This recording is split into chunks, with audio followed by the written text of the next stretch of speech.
Me diga uma coisa, o que você faria se estivesse com a corda no pescoço, precisando de dinheiro desesperadamente para cobrir as suas contas e soubesse da disponibilidade de 50 bilhões de reais nos cofres da empresa que você comanda? O que você faria? Antes da gente entrar nessa questão, é preciso entender a necessidade, saber o tamanho que ela representa. Estamos falando, é claro, das contas públicas do governo federal brasileiro.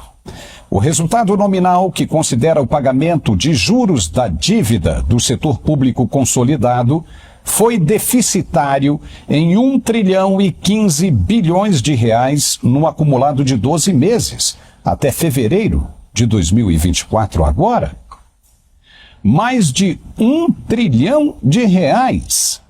O saldo negativo nas contas se aproxima hoje das máximas históricas registradas de outubro de 2020 a fevereiro de 2021, durante aquele ponto mais alto e crítico da pandemia de Covid-19.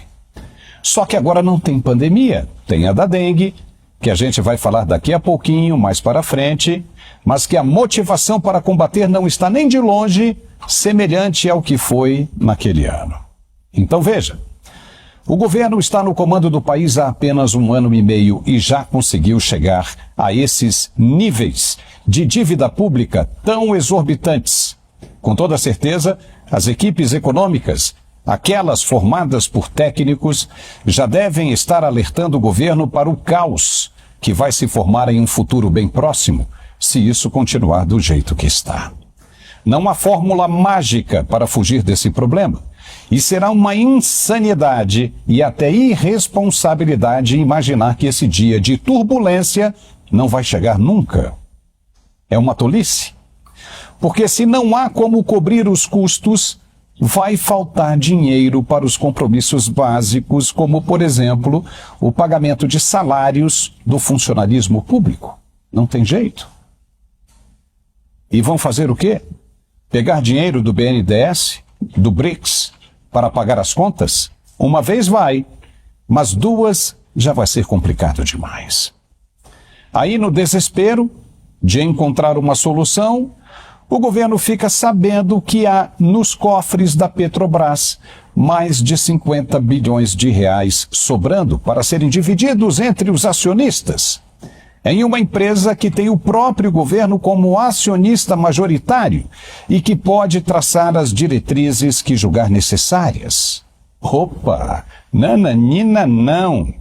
Que história é essa de passar essa grana toda para os acionistas? De maneira alguma, vai ficar é com a gente. E aí criam-se as narrativas, propostas camufladas de programas sociais para convencer a população do que o governo quer ficar com o dinheiro e dar um calote, uma banana para os acionistas. Primeiro vem com essa história de que a Petrobras tem de reinvestir o lucro em programas de desenvolvimento, trabalhar na redução dos preços dos combustíveis e que para isso tudo é necessário que os acionistas abram mão dos seus dividendos mirabolantes. E aí o governo interfere criando desculpas que nada condizem com a realidade do país, como construir navios e submarinos, fortalecer a indústria naval. Para quê? Se o governo mesmo demonstra que quer reduzir o poder das Forças Armadas. Isso já aconteceu no passado, essa interferência do governo na empresa. Claro que ela se torna um delicioso cordeiro a ser degustado quando o assunto é a quantidade de dinheiro que ela gera. A pressão aumenta. E se o presidente da petrolífera for um político conivente, mansinho, e não um técnico sisudo, aí acabou. Ele vai ter de colaborar com as vontades do governo que o colocou lá. Já foi assim no passado. Você se lembra de Paulo Roberto Costa? De 2004 a 2012, ele foi um dos mais influentes cabeções da Petrobras, preso pela Polícia Federal por desviar quantias bilionárias para fundo de campanha do PT. Foi o que disse a justiça na época em que ele foi preso. Os políticos e o governo que se beneficiaram da generosidade de Paulo Roberto Costa costumavam dizer que a gestão dele à frente da petrolífera era uma espécie de Disneylândia, de tão satisfatória que era. Pois agora, como já deveria ser esperado por muita gente, o governo voltou a crescer o olho na Petrobras e esbarrou na falta de habilidade de Jean Paul Prats. O presidente Lula, assim como os ministros, como o ministro das Minas e Energia, Alexandre Silveira, entenderam que ele não estava à altura de atender às suas necessidades modernas. Jean Paul Prats não conseguiu convencer os acionistas a abrirem mão de seus dividendos por direito. E agora está com o pé na cova.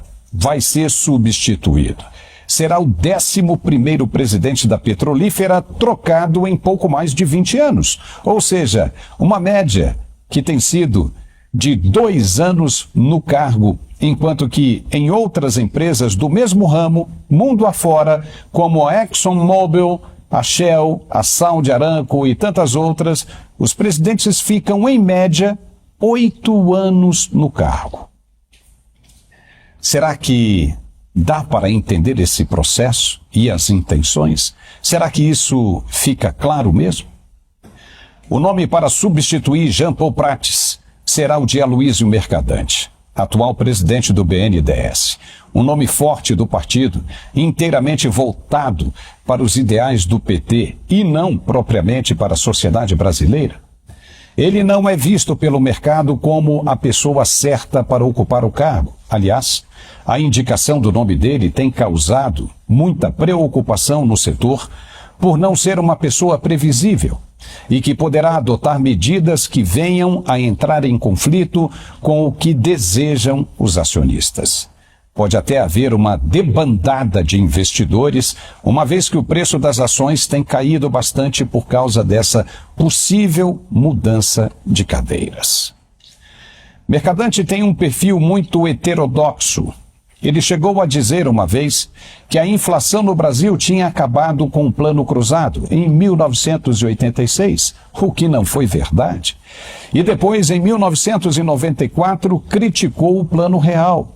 Um antigo vídeo dele, até muito engraçado, voltou a circular na internet, onde ele mostra essa tendência de defender o tabelamento de preços para o controle da inflação. Reveja agora como foi o vídeo dele. Esse era o Brasil da inflação. Esse era o Brasil do Cruzeiro.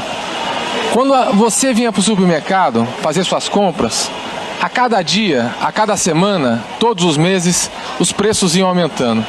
Você ia comprar um pacote de maisena, um mês depois era 15% a mais. Agora não, nós estamos vivendo o Brasil do cruzado. O Brasil em que a dona de casa, na maioria das vezes, vai fazer a compra com uma lista da Sunab, com uma lista do governo, que fixou os preços dos produtos, que congelou os preços. Vamos ver aqui nesse supermercado se isso realmente está acontecendo. Leite Ninho, que é um produto fundamental para a criança. Os preços estão congelados? Se a gente abrir essa lista, nós vamos ver Leite Ninho e Pó Ninho, 14 cruzados 75 centavos. A gente pega essa lata, 14 cruzados e 75 centavos. Quer dizer, o Leite Ninho está tabelado nesse supermercado. A maisena está tabelada e vários produtos que nós acabamos de conferir realmente estão tabelados em lojas, nos armazéns. Aparentemente, no Brasil do cruzado, o problema da inflação acabou.